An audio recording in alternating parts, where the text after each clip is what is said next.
Thank you and good morning, everyone. Shri Anil Rajdan sir, former Secretary Power and Chairman Energy and Environment Foundation. Shri Prasanna Kumar sahab, Chairman and Managing Director, Naval Lignite Corporation. Mr. G.S. Rawat, Deputy MD, NABARD.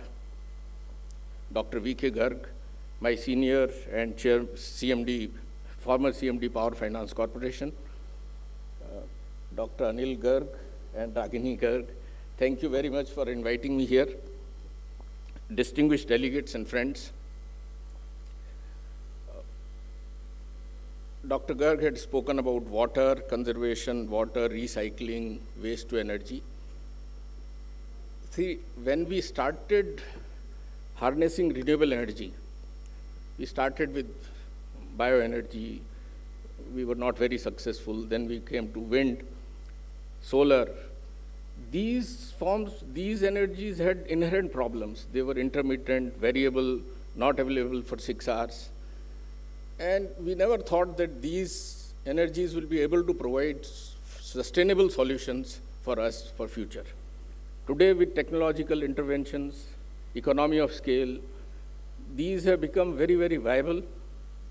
We started with, in 2009-10, we gave a target of 20 gigawatt for solar at that time. When the present government came, considering the success that was achieved and how the tariffs came down, they enhanced it to 175 gigawatt. And after some time, this is again enhanced to 500 gigawatt. Recently, today we are at 195 gigawatt, which is a huge achievement, I would say, in spite of whether we are lagging behind in the target. That is a separate thing, but this is a huge, huge achievement. Recently, Honorable Minister for Renewable Energy has said that 151 gigawatt of renewable energy is under implementation, and 75 gigawatt will come in next 2 to 3 years. We would, to achieve this target of 300 gigawatt in next 6-7 years, we would require almost around $150 billion, out of which $30 to $40 billion will come from private sector, because the equity has to come from them. Debt may be large financial institutions. We have NABARD, PFC, REC, IREDA. They would be able to meet along with multilateral agencies. Now, in order to get private investments, what makes private investment attractive is we should have a visibility in policy and regulatory framework. At times, these policies and regulations have changed, and this has harmed the developers. It is required when your economy has to grow fast, when you have to enhance your targets, things require changes. But with this target, we would require a certainty in policy.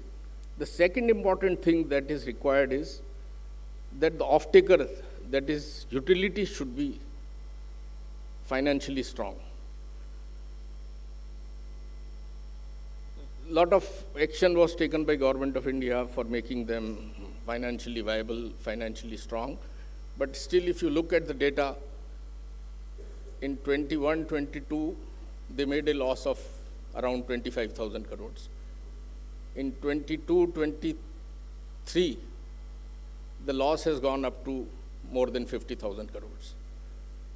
Now, those utilities which are in profit will get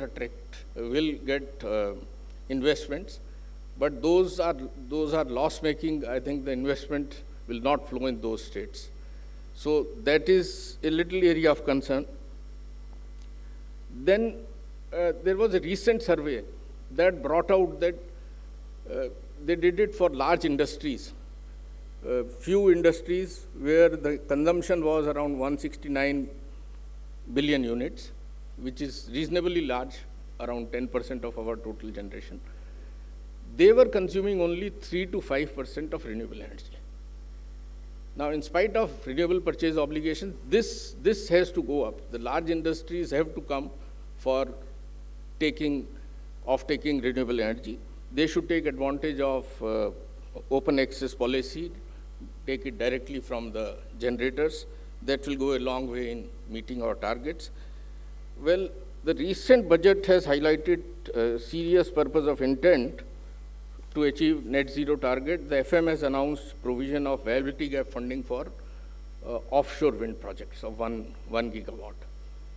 Offshore wind has been in discussion for almost 10 years. When first MOU we signed, I think in 2014 when the present government came, the idea was to get the first project done in 5 years. Of course, I mean, this was not easy. And now when the viability gap funding provision has been made, I am sure some progress would be made. This will require a huge ecosystem for offshore wind to become viable. But this is the right step, because maybe in time to come, maybe 10 years down the line, when the industry becomes large, maybe we will be able to harness it in a larger scale. Another announcement of interest was about formulation of policy for promotion of pumped storage projects. Dr. Garg spoke about it. In my personal opinion, we have a very small window of not more than 10 years, 5 to 10 years for developing pumped storage, because it takes 3 to 4 years to 5 years to develop a pumped storage plant. The initial cost is high, and the price cost for battery is coming down very fast. So and today also the companies are valuing whether what will be the cost of battery storage, large grid storage batteries, and what will be the cost of pumped storage, what are the risks involved in pumped storage. So this is the right thing. We should have a policy favoring the industry. Then only we will be able to promote pumped storage. It is important from the point of view that we will have to extract less of the difficult minerals that Dr. Garg also talked about. They are water intensive. They create a lot of pollution if we extract lithium, and this will be required. So I think development of pumped storage, government should focus on. Then the provision, Prime Minister has announced a provision of 1 crore households for rooftop, 2 to 3 kilowatt of rooftop and 300 units of free electricity. Besides giving free electricity to lower end of consumers, it will also benefit the utilities, because they can then transfer their low-end power to the industry. Industry also becomes competitive. They reduce the tariff, or they can improve their financial health. Also, this will promote manufacturing. It will give a boost, because that will have 100% domestic content requirement. We had a PLI scheme which came after a lot of deliberations. The duty, excise duty, and on cells and modules was imposed. Developers did not want it because they thought the cost would go up, and that is why there was a lag in development of renewable energy in last 2-3 years, the way they had progressed. But now the manufacturing industry has developed. I mean, large number of players are putting up large module capacity. They are going back to cell capacity, and I am sure they will go into ingots and wafers. So down the line, if we are able to do, because one criticism was that we are letting our foreign exchange out for this, more so to China. All this development is, they are gaining. So that has been addressed to a large extent. This budget also announced that they will develop, promote 60 micro and small industries towards clean energy. Now, MNRE has been doing it for 15 years or so. Initially, they wanted to have those clusters of industry more energy efficient. But now, if the funding is done for greening them, that is a good sign. And next stage, they will do another 100 clusters for green energy, and that will augur well for greening our economy. India has also set a target of 5 million tons of green hydrogen. Now, this is very essential for hard-to-abate sectors like cement, steel, shipping, long-distance trucking. And recently, the tenders for 4.12 lakh tons per annum have been awarded to 10 companies. Also, 2 gigawatt of electrolyzer capacity would come. So we are moving in the right direction. Of course, this would require 5 million tons of green hydrogen would require 100 to 125 gigawatt of renewable energy. Though we will be at 50% of our total capacity, generation capacity of 1 lakh megawatt, 1,000 gigawatt, out of which 500 gigawatt would be renewable. But if you look in terms of energy, we will still be at 15 to 20%. And that is what the government has initially planned in 2012-13 when the policy came. They said we will increase renewable energy by 1% every year. And what I find is by 2030, we will be around that position only. We also need to plan the year in which our emissions will peak.